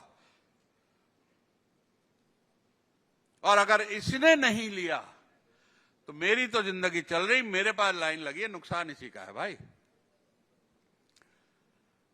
बस ये है कि लोग कंफ्यूज रहते हैं। हम थोड़ा सा तरीके से एड कॉपी बना के उन्हीं की मदद कर रहे हैं कि भाई डिसीजन ले लो, हमारे साथ आ जाओ, तुम्हारा भी फायदा होगा। उस स्पिरिट में सेल्स करना, नहीं तो ना करना। तो ये तो हो गई थोड़ी बहुत मार्केटिंग की बात कि कैसे अपनी एड्स को बनाओ। ग्राफिक बनाओ तो वहां भी हेडलाइन में हुक हमेशा प्रॉब्लम का रखना। नींद आ रही? कॉफी वॉफी भिजवाऊं क्या? नहीं, या मैं बोर कर रहा हूं? वासिया ले रहे लोग कुछ, आपको कह रहा हूं, जहां तेरी ये नजर है मेरी, जहां मुझे खबर है। हम क्या स्टेज से सब दिखते हैं मुझे, तो हर एक का बॉडी लैंग्वेज क्या चल रहा है। जब हम देखते हैं कि लोग बोर हो रहे हैं तो हम फिर प्रोग्राम को कट करके निकल लेते हैं। बोर तो नहीं हो रहे? जोर से बोलो, नहीं हो रहे। आई have a billionaire mindset. One more time. I have a billionaire mindset. Give a high five to the person next to you. Say, you have a billionaire mindset. तो ये हो गया भैया मार्केटिंग। थोड़ा सा सेल्स पे भी बता देता हूं आपको। तो सेल्स में पहला, जैसे मैंने बताया, बॉडी लैंग्वेज आपकी मस्त होनी चाहिए, स्माइल होनी चाहिए। तीसरा है भैया उसमें ड्रेस। ड्रेस और एड्रेस का बड़ा कमाल है यार। एक गोविंदा की पिक्चर आई थी जिसमें वो करिश्मा के यहां नौकर बन के, कुक बन के चला जाता है। उसका 5 स्टार होटल होता है, तो कादिर खान उसका बाप होता है, वो चौकीदार बन के उसका चाचा बन के मिलने आता है। तो दोनों जाते बाहर, कहता डैड आज अपने होटल में खाने का बहुत मन है। जरबान घुसने नहीं देता, बहुत आते हैं, हम मालिक हैं यहाँ के, भगा दिया गया। तो वो लड़ने लगता है, तो उसका बाप समझाता है बेटा ड्रेस और एड्रेस का बड़ा कमाल है, इसका कसूर नहीं है। तो मैंने एक बार एक कस्टम में मेरा दोस्त होता था, मैं कहा तुम कैसे पहचानते हो यार ये स्मगलर है? कहता लगता है ड्रेस से लगता है स्मगलर है। अच्छा, मैंने एक पुलिस वाले से पूछा, मैं तू कैसे गुंडे पहचानता है? कहता है ड्रेस से लगते है गुंडा। तो तुम क्या ड्रेस से बिजनेस ओनर लगते हो? तो अप्रोप्रिएट ड्रेसिंग जो आपके बिजनेस के हिसाब से सूट करती है वो पहनो। अगर डिजाइनर हो तो डिजाइनर कपड़े पहनो, कान में बुंदा डालो, यहां पे टैटू लगाओ, है? वो चलेगा वहां। अगर बिजनेसमैन हो तो देखो, स्टेज पे आया हूं तो नया सूट बना के आया हूं, हर स्पीच पे नया सूट बनाता हूं। तो कई लोग मेरे से बात करते हैं जी नारायण मूर्ति जी तो इतने सिंपल है। मैं कहा तुम नारायण मूर्ति हो? बोले नहीं। तो मैं कहा जब बन जाओ तब सिंपल हो जाना फिर ये भी खबर हो जाएगी। एक बार हेनरी फोर्ड के बेटे ने कहा, पापा यार तुम इतने बड़े आदमी हो, ये फटी पुरानी जीन पहनते हो, क्या सबको मालूम है मैं हेनरी फोर्ड हूं? तो कहा यूरोप में क्यों पहनते हो, वहां तो जच के जाओ। कहता वहां किसी को मालूम ही नहीं मैं हेनरी फोर्ड हूं it doesn't make a difference. तो अप्रोप्रिएट ड्रेसिंग करो, सेल्स में बहुत काम आएगी। और एनर्जी हाई रखना, एंथुसियाज्म, कि आदमी ले ना ले लेकिन एक ऐसा इंप्रेशन डाल के जाओ कि यार क्या बंदा था यार। अगली बार जब उसको आपके प्रोडक्ट और सर्विस की जरूरत हो, पहला नाम आपका आना चाहिए। दुनिया का सबसे बड़ा जो कार सेल्समैन है उसका एक ही फंडा था, सारे डेटा को वो रेगुलर बर्थडे कार्ड, विशेष, यूज कार सेल्समैन था। जितना डेटाबेस था उनको टच में रहता था। तो जब उनको गाड़ी चाहिए हो, पुरानी बेच के नई लेनी हो या नई बेच के पुरानी लेनी हो, या किसी को जरूरत हो भाई कोई गाड़ी यूज कार सेल्समैन बताओ, तो किसका ध्यान आएगा? उसी का। तो पुराना सारा डेटा इज डाटा। डेटा का स्पेलिंग क्या है? DATA। Data is data. Data आपका तीसरा बेटा, उसको यूज करो। वॉलमार्ट और अमेजॉन दो एग्जांपल है। वॉलमार्ट में मैंने बहुत अमेरिका में खरीदारी करी, उससे कभी मेरा डेटा नहीं लिया। अमेजॉन ने सबसे पहले डेटा ही लिया, मेरी सारे बिहेवियर को मैप किया AI के जरिए। आज नहीं, 2007-8 में अमेजॉन ने लगा दिया था AI कि आप अमेजॉन की साइट पे जा रहे हो, आपका सारा बिहेवियर, किस तरह की चीजें पसंद है।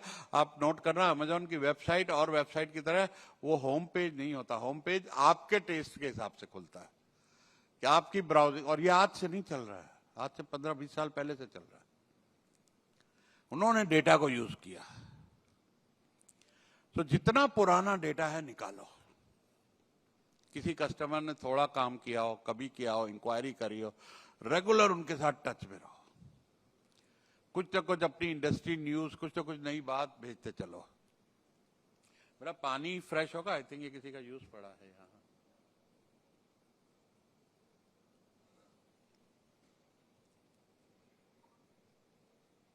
Thank you very much.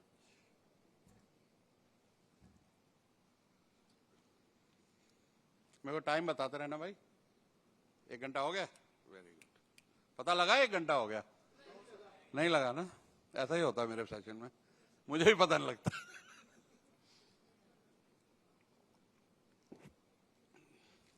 Sales team को कमांडो की तरह ट्रेनिंग करने का।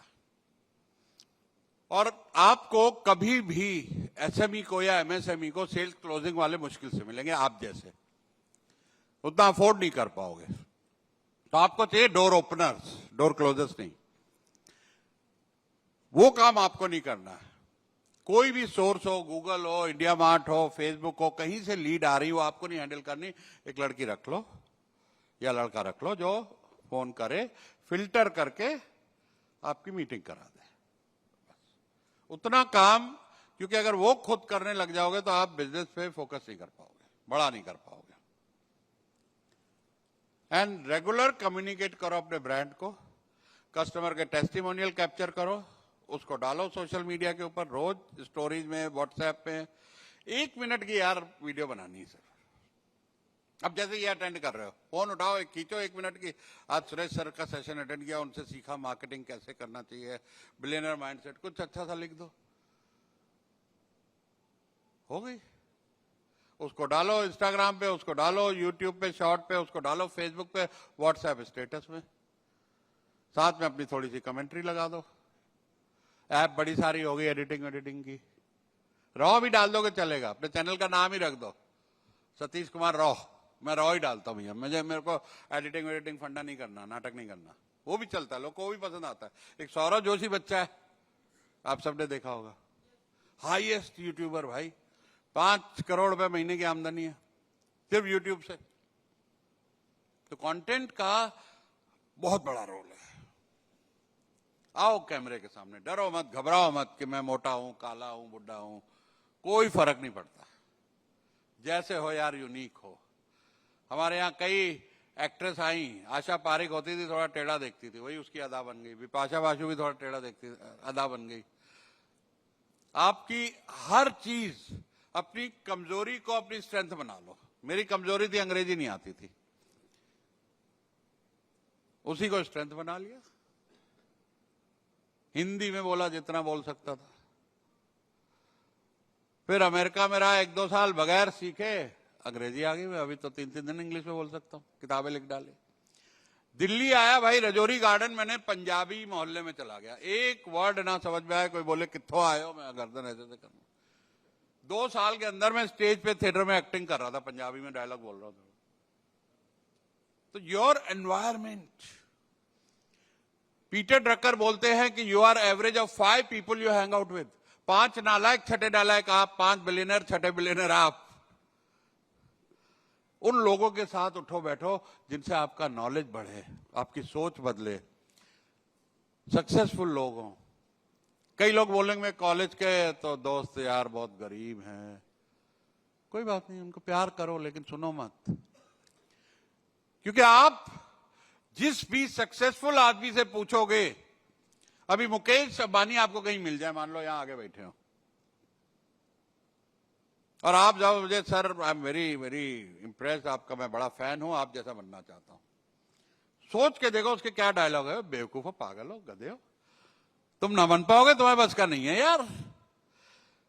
या वो ये बोलेगा yes I am proud of you, आप ऐसी सोच रखते हो, आप ऐसा कर सकते हो, बोलेगा।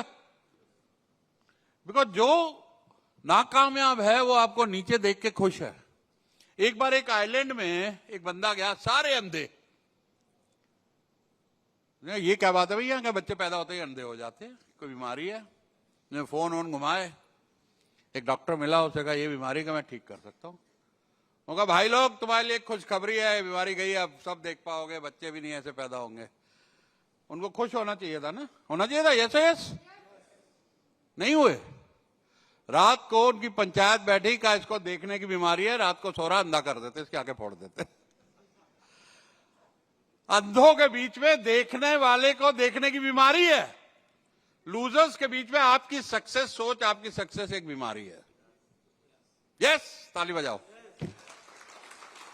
मत बैठो उन लोगों के बीच में जो नेगेटिव थिंकिंग के लोग हो, आपको नीचे लाना चाहते, तेरे बस का नहीं है, बार बार कहें।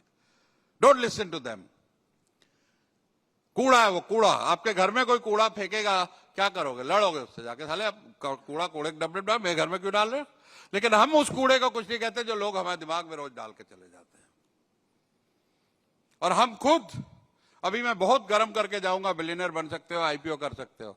यहां से निकलोगे कल, मार्केट बड़ी खराब है, इस पौधे को पानी चालू, ग्राहक साले चोर होते हैं, कंपटीशन बहुत है, प्राइस मिलती नहीं है, इकोनॉमी खराब है, कुछ दो चार गाली सरकार को दे दोगे, इनकम टैक्स को दे दोगे, डिमोनेटाइजेशन को अभी तक गाली दे रहे लोग बैठे हुए, जीएसटी को गाली देंगे, कोविड की बातें सुना रहे। अरे 6 साल हो गए कोविड को गए यार, और कोविड में भी उन लोगों ने बहुत कमाया जिन्होंने पिवट कर लिया कि यार इसका फायदा कैसे उठा सकते हैं इस सिचुएशन में। मैं स्टेज पे खड़ा होकर लाखों रुपए एडवांस देके बोलता था, मुझे नहीं आता था जूम वूम कुछ, एकदम पिवट किया, जूम सीखा, 23 मार्च से मैंने शुरू कर दिया जूम वेबिनार। अब हम बाहर जाते ही नहीं, जाता बाहर जाने के पैसे बढ़ गए। तो जिससे कोविड को एनर्जी दी, घर बैठ के दारू पिया, बीवी से झगड़ा, कोविड आ गया, कोविड हो गया, घाटा हो गया, उसको घाटा हो गया। So never give energy to this. तो मार्केटिंग सेल्स को संभालो। अब आती टीम। टीम का किस किस को प्रॉब्लम है, अच्छी टीम नहीं मिलती, बाकी को है सबको। जब बोलता हूं तो फिर हाथ उठता पीछे से। देखो टीम के लिए, देखिए 3 फंडे हैं बिजनेस के। पहला, the quality of customers you have. Customer 4 प्रकार के होने चाहिए, A B C D. A for awesome, जो कस्टमर आपको टाइम पर पैसा दे, अच्छी कीमत दे और तारीफ भी करे काम की, यार तुम्हारा काम बहुत अच्छा है यार, वो ऑसम होता है ना। मेक योर लाइफ इजी, कि पैसा भी दे रहा है, पेमेंट भी दे रहा है और तारीफ भी कर रहा है काम की, वो तो ऑसम है। उसकी तो भैया रोज आरती उतारना। ऐसे ग्राहक सबको, मेरे को मिला था जिसने जिंदगी बना दी। बी होता है ब्रेड विनर, जो आपके खर्चे पानी चलाता, फैक्ट्री बिजी रखता, पेमेंट टाइम पे देता, लेकिन प्रॉफिट ज्यादा नहीं कमाने देता, वो भी ठीक है, चलेगा, बिजी तो रखता है हमारे काम को, टर्नओवर को। सी होता है कन्वीनियंट, ये सबसे बड़ा ड्रामेबाज है। ये आके बात करेगा, यार तेरी बड़ी याद आ रही थी, बड़े टाइम से मिले नहीं, तो मैंने सोचा तुझे एक ऑर्डर दे दूं, बहुत दिन हो गया हमने बिजनेस नहीं किया, बहुत लोग पीछे पड़े थे, मेरे को तेरी याद आई, मैं तेरे को दे दूं। उसको कहीं और से मिल नहीं रहा है, आया तेरे पास ड्रामा करने, उसको ठोक के भाव लेना उससे, वो सिर्फ अपने फायदे के लिए आया। लास्ट है डी फॉर डिजास्टर। इसके चक्कर में आप अच्छे ग्राहक भी गवा दोगे। ये ना तारीफ करेगा, ना पैसा देगा, पैसे काट भी लेगा, मार भी लेगा, सब कर लेगा। इसके लिए तो एक बढ़िया तेल लगा के हॉकी रखना, जहां ऑफिस में घुसे मार्क भगा देना। ये डिजास्टर। जोधपुर में केले वाला था, बढ़िया केले, लोग 2 पैसे भी ज्यादा देते थे, क्वालिटी। तो एक बंदा आया जो डिफेक्ट निकालते हैं ना काम में लो करने के लिए, ये केला बढ़िया नहीं है, डिफेक्टिव है, कितने के दिए? क्या तेरे को देने ही नहीं? क्या क्यों भाई? क्या दुकान मेरी, केले मेरे, जिसको मर्जी होगी बेचूंगा। तो यू चूज योर कस्टमर। वो तभी कर पाओगे जब डिफरेंशिएटर होगा, ब्रांड होगा। हम भाई एक दिन कनॉट प्लेस चले गए, हमने कहा रोलेक्स लेते, 70 लाख की घड़ी। कहते नाम लिखा जाओ, जब अवेलेबल होगी तो बता देंगे। आज 8 महीने हो गए, मेरा नंबर ही नहीं आया। ये होता ब्रांड। 70 लाख देने को तैयार हो और भैया घड़ी नहीं मिल रही, जब नंबर आएगा मिले। रोलेक्स की दुकान चले जाना इंडिया में, कहीं घड़ी मिलेगी नहीं रेडी, वेटिंग लिस्ट लिखाना पड़ेगा नाम, तब देंगे। तो ये आप अपने पहले तो कस्टमर को ABCD में बांट देना जाके, और डिजास्टर को निकाल देना, कन्वीनियंस से ठोक के पैसे लेना, AB को ध्यान में रखना। तो व्हेन यू हैव कस्टमर्स, आपकी मार्केटिंग, ब्रांडिंग, डिफरेंशिएटर और टीम ऐसी, happy customer, happy team, happy customer. America में एक कॉल सेंटर थे 15-20, तो वहां रिसर्च हुई। अब वहां आता है ना, this call is being recorded for quality purpose, सुनते हो ना? तो क्वालिटी क्या होती है? एटिकेट से बात हो रही है, सब चीज ठीक से बता रहे हैं एजेंट्स, सब ठीक था, लेकिन प्रॉफिट कम था। और दूसरा, जिसका क्वालिटी स्कोर अच्छा नहीं, उसका प्रॉफिट हाई। तो देखा क्या है, तो एम्प्लॉय सेटिस्फेक्शन स्कोर हाईएस्ट था। वो हाई होने से हैप्पी एम्प्लॉयज, हैप्पी कस्टमर। तो पहला तो क्वालिटी ऑफ कस्टमर, दूसरा क्वालिटी ऑफ एम्प्लॉयज, और तीसरा the environment you provide them. ये 3 स्टेप लिख लेना, बाकी बहुत सारी चीजें कवर हो जाएंगी। क्वालिटी ऑफ कस्टमर, रिपीट करो, क्वालिटी ऑफ कस्टमर्स। आवाज नहीं आ रही? अगर एनर्जी लो हो गई, थक गए, तो मैं बंद कर दूं? कर दूं? नहीं, अच्छा चलो ठीक है। तो क्वालिटी ऑफ कस्टमर, दूसरा quality of employees, the environment you provide them. तो ये 3 काम कर लो, आपके कस्टमर भी बढ़िया, एम्प्लॉयज की हायरिंग में ध्यान दो। लोग क्या है, हायरिंग जल्दी जल्दी में कर लेते हैं। एक wrong hiring cost you 15 times. 50,000 का एम्प्लॉय गलत रख लिया, 6 महीने निकल गए, काम अलग बर्बाद कर गया, टाइम अलग बर्बाद कर गया आपका, और 6 महीने इंटू 50,000 3 लाख वो चले गए। उसके अलावा फिर दोबारा हायरिंग करोगे और जितना वो नुकसान कर जाएगा हिसाब लगा लेना, कम से कम 15 लाख का नुकसान हो जाएगा। तो हायरिंग में 3 इंटरव्यू। पिछली इंक्वायरी, एक बच्चा आया मेरे पास, मेरे को प्रोसेस कोऑर्डिनेटर चाहिए था। मैंने कहा गूगल शीट्स और इसको एक्सेल आनी चाहिए पूरी, सब बढ़िया रिज्यूमे लिखा हुआ सब आता है। मैं ये लिख बना भैया गूगल शीट, कहे तो आता नहीं। मैं लिखा हुआ तूने भाई? कहता तो मम्मी ने बनाया था। अच्छा एक और आया, देखो इंटरव्यू के क्या क्या फंडे होते हैं। मैं कहा भाई तू पिछली कंपनी में जहां काम करता था वहां का बॉस तुझे 10 में से कितने नंबर देगा? बोल 10 में 10। मेरा काम बहुत बढ़िया था। मैं कहा बॉस को कितने नंबर देगा? बॉस भी बढ़िया था, 10 में 10। मैं कहा उससे पहले वाला? क्या उसको 7 दूंगा, थोड़ा लेजी बॉस था, एक अच्छा बॉस नहीं था, काम दे के भूल जाना, अपनी कमिटमेंट भूल जाना। मैं कहा वो तुझे कितने थे? 10 में 10। मेरा काम हमेशा फर्स्ट। मैं कहा उससे पिछला वाला जो लिख रखा है वो, क्या उसको 0 दूंगा? मैं क्यों भाई? क्या गाली गलौज बहुत करता था। तो मैं कहा तुझे तो 10 देगा, तेरा काम अच्छा था। बोला नहीं मुझे भी 0 देगा। मैं क्यों? क्या एक बार उसने गाली दी, मैं कूट दिया साले को वहीं ऑफिस में। तो मैं कहे तो मारेगा, इसको गुस्सा चढ़ गया, इसको एंगर इश्यू हटाओ। तो इंटरव्यू केयरफुली लेना। तो पहला काम है हायर करो। दूसरा काम है जब वो आते हैं एम्प्लॉय, उनकी एक पार्टी करो। जाने में तो सब करते फेयरवेल, यस यस, आने में कोई नहीं करता। आने में करो, केक काटो, पोस्टर लगाओ, वेलकम, जैसे बच्चे का जन्मदिन मनाते हैं ना, पैदा होता है, उसको भी अंदर फैमिली में एक आ रहा है, आपको रिटेन करना है उसको। पहला इंप्रेशन हमारे यहां ऐसा होता है, हम केक काटते हैं उसका, फिर उसके बाद उसको 2100-5100 रुपए देते, घर भी जाके पार्टी कर लेना। अब घर वाले क्या कहते हैं? बेटा यहां गड़बड़ मत करना, अच्छी नौकरी मिल गई है तेरे को। घर वालों के लिए पार्टी करेगा, आज कंपनी ने हमको 5100 दिया, घर में भी पार्टी करना। हमारे सूरत के वो है डायमंड मर्चेंट, 3 ट्रेन भर के साहू जी तीर्थ यात्रा के लिए भेज दिया एम्प्लॉय के माँ बाप को। तो माँ बाप ने बोला बेटा इस कंपनी को ना छोड़ना। अगली बार उसने उनके सास ससुर को भी भेज दिया, वो बोले दामाद जी मत छोड़ना। तो employee is your biggest resource. इसके बगैर आप बिलियनियर का बी ना पकड़ पाओगे। तो उनको ट्रेन भी करो, अकाउंटेबिलिटी भी रखो। ये नहीं है कि सिर पे ही चढ़ा लो और वो फिर दामाद बन जाए आपके, जिनको हरामखोरी की आदत पड़ जाए। दामाद का क्या काम होता है? घर में कोई पूछता नहीं होगा, ऑफिस में पूछता नहीं होगा, ससुराल जाके कहेगा मैं महाराजा पटियाला हूं भैया, मेरी सेवा करो। तो एम्प्लॉय दामाद बढ़ जाएगा। तो उसकी अकाउंटेबिलिटी, उसके गोल्स, उसकी परफॉर्मेंस मैनेजमेंट। सो हायरिंग, ऑनबोर्डिंग, उसके बाद होता है उनकी रिटेंशन एंड परफॉर्मेंस मैनेजमेंट। उसके बाद होता फायरिंग। गलत आदमी हो उसके लिए 0 टॉलरेंस पॉलिसी बना दो कि पॉलिटिक्स करना, चोरी चकारी करना, वुमेन एम्प्लॉय के साथ बदतमीजी करना, जो भी आपकी कोर वैल्यूज और वो हो, उसके ऊपर 0 कॉम्प्रोमाइज। उसको मैं बोलता हूं ब्रोकन विंडो सिंड्रोम। एवरीबॉडी से BWS। आवाज नहीं आई? BWS। खिड़की का एक शीशा टूटा होगा बिल्डिंग में, अगर ना रिपेयर करोगे सारे शीशे टूट जाएंगे। तो पहला इनडिसिप्लिन देखो, पहली चोरी देखो, वहीं एक्शन ले लो, नहीं तो सारी कंपनी चोरों की हो जाएगी। How many agree with that? Say yes, बजा सकते हो ताली। एक चोरी छोटी सी, आंख बंद कर लो। लोग कहते हैं आंख बंद कर लो थोड़ा बहुत तो चलता है। नहीं चलता यार, बिल्कुल नहीं चलता। जिस दिन छोटी चोरी टॉलरेट कर ली, तुम्हारी सारी कंपनी चोरी की हो जाएगी। एक आदमी को लेट आना अलाउ कर दो, सारी कंपनी लेट आ जाएगी।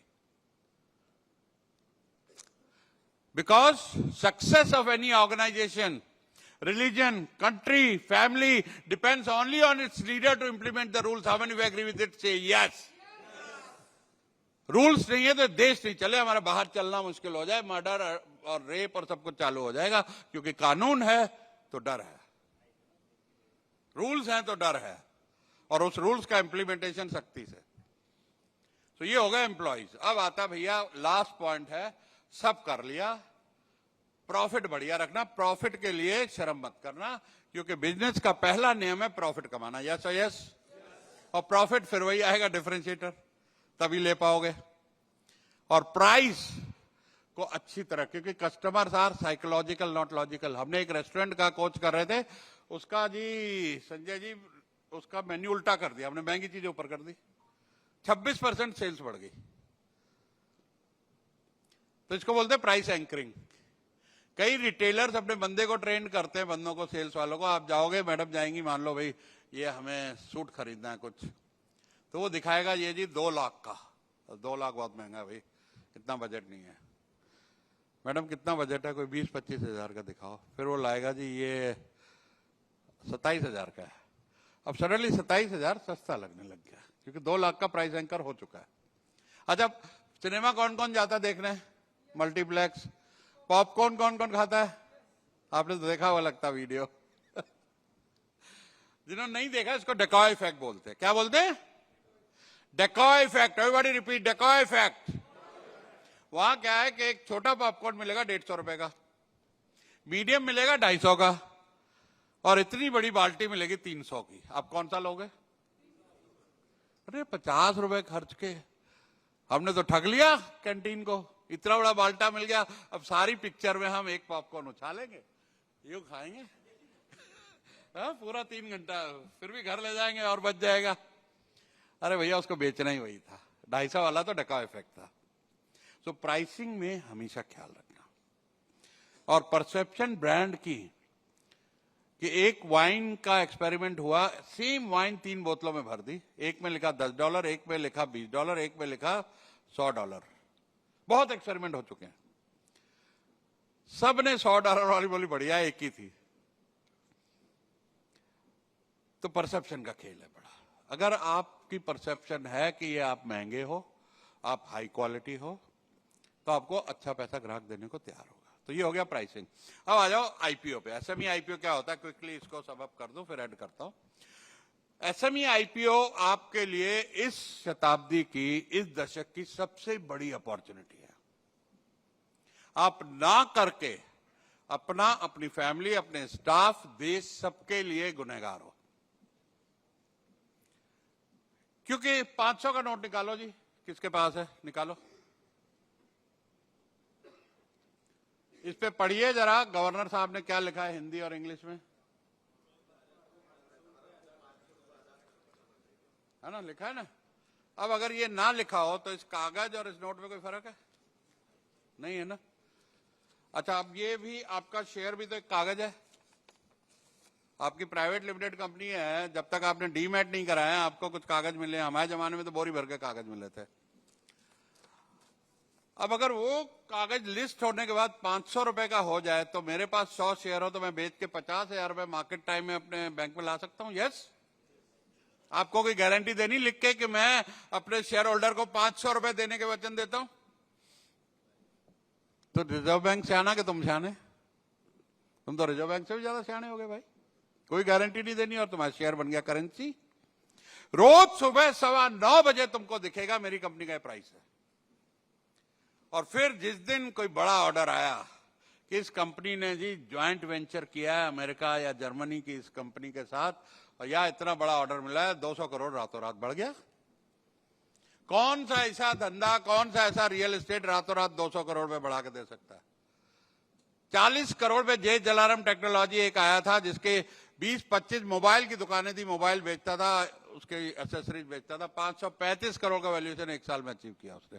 कौन बिजनेस तुम्हें दे सकता है 40 करोड़ की वैल्यूएशन को 500 करोड़? गूगल पे चले जाना, 2025 के सबसे सक्सेसफुल आईपीओ बता दो। 100 का 1000 करोड़ 1 साल 1.5 साल में कंपनियां बना लेती है, और ये रियल वैल्यूएशन है। आप चाहो तो लिस्टेड कंपनी को 24 घंटे में बेच सकते हो। हमारी तो बंद कंपनी थी, घाटा हो गया था बड़ा भारी, तब भी कई करोड़ों की बिक गई। जब आपकी प्राइस सामने स्टॉक एक्सचेंज में आ रही, प्राइस का कोई झगड़ा ही नहीं है, ये वैल्यू है भाई कंपनी की। 10-5% कम ज्यादा दे दो, इकट्ठे दे रहे हो तो बिक जाएगी। 10% बेचो, 20% बेचो, पूरी बेच दो। और आप एसएमई आईपीओ में, एसएमई एक्सचेंज में छोटी कंपनियों में कंप्लायंस भी ज्यादा नहीं है। हमको चाहिए सिर्फ 3 करोड़ का पैट, बस यहां से शुरुआत है, उसके नीचे अब नहीं हो रहा, पहले हो जाता था। टर्नओवर चाहे 20-30 करोड़ का हो, कंपनी प्रोपराइटर हो तो 1 साल का कूलिंग है। उसको बड़े ढंग में एक्सपर्ट गाइडेंस में टेक ओवर कराना, नहीं तो बेकार हो जाएगी, आपकी 10 साल की लेगेसी खराब हो जाएगी। 3 साल की हमको कम से कम मिनिमम लेगेसी चाहिए, पर तुम्हारी अगर 10 साल 20 साल पुरानी है तो उसको प्राइवेट लिमिटेड करो, टेक ओवर कराना प्रॉपर एक्सपर्ट गाइडेंस में, हमारी या आपके पास कोई भी एक्सपर्ट हो। और लिस्टिंग के बाद 3 साल की जर्नी है आपकी मेन बोर्ड की। उस जर्नी में हमारी गाइडेंस के साथ आप 1000 करोड़ पे पहुंच सकते हो। बीच में आप 100-150 करोड़ का और फॉलोअप आईपीओ में पैसा रेज करोगे। उसके बाद 3 साल बाद अगले 7 साल में आप 4000 करोड़ रुपया रेज करोगे और $1 बिलियन कंपनी, 10,000 करोड़ कंपनी बनने का पूरा स्कोप और रोड मैप हमारे पास है। I have a billionaire mindset. Give a high five person next से, you have a billionaire mindset. तो इसके बारे में अपना एजुकेट करिए अपने आप को। आप नागपुर से कम भाई संजय जी 100 आईपीओ चाहिए, बस मैं यहीं तेरे घर के सामने एक घर बसाऊंगा, एक सामने घर ले देता हूं, आपके घर के आता रहूंगा हर हफ्ते हर महीने, यहां सबको एजुकेट करूंगा, सबको गाइड करूंगा, बिजनेस बढ़वाऊंगा, प्रॉफिटेबिलिटी बढ़वाऊंगा और आईपीओ तक ले जाऊंगा। How many you like that? Say yes. आवाज नहीं आई? तो दोस्तों गूगल पे चले जाना, सुरेश मनशा रामानी देख के, हाँ सुरेश मनशा रामानी, MANSHARAMANI, संधि विच्छेद करोगे मनशा रामानी तो याद रहेगा। एक अच्छा सा रिव्यू दे देना तो समझ लेना कि मेरी गुरु दक्षिणा हो गई। और बाकी यूट्यूब पे, इंस्टाग्राम पे बहुत कुछ है, फॉलो कर लेना। बहुत सारे ऐसे वीडियोस रोज नॉलेज के मैं डालता रहता हूं, कहीं ना कहीं जुड़े रहेंगे। और आईपीओ का मन हो तो धड़ाक से मैसेज कर देना मुझे, चाहे इंस्टाग्राम पे, चाहे संजय जी के जरिए, किसी के भी जरिए, और इमीडिएटली हम आपकी तैयारी चालू कर देंगे। ठीक है, चलो सो गिव योरसेल्फ ए स्टैंडिंग ओवेशन, जोर से जरा खड़े होकर तालियां जोरदार। Thank you.